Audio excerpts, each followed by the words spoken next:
Sir, by the people, of the people, for the people.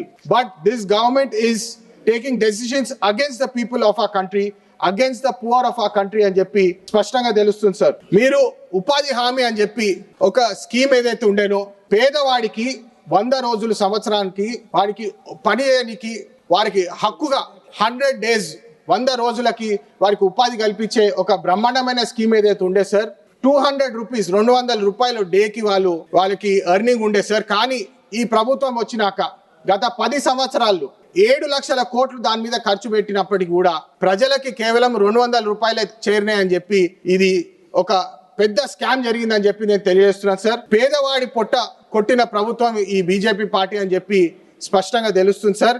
కానీ కార్పొరేట్లకు అదానీలకు అంబానీలకు tax తక్కువ చేసుకుంటూ పోయిందని చెప్పి ఫారెన్ కంపెనీలకు డేటా సెంటర్లు పెడితే మీకు ఈ ట్యాక్స్ రిలీఫ్ ఇస్తాం ఆ ట్యాక్స్ రిలీఫ్ ఇస్తామని చెప్పి లక్షలాది కోట్లు వాళ్ళు వదులుకున్నారు. కానీ పేదవాడికి వచ్చినప్పుడు ఉపాధి హామీకి వచ్చినప్పుడు పేదవాడికి మేము ఈ స్కీమ్ క్యాన్సిల్ చేస్తామని చెప్పి దాన్ని రద్దు చేయడం జరిగింది సార్.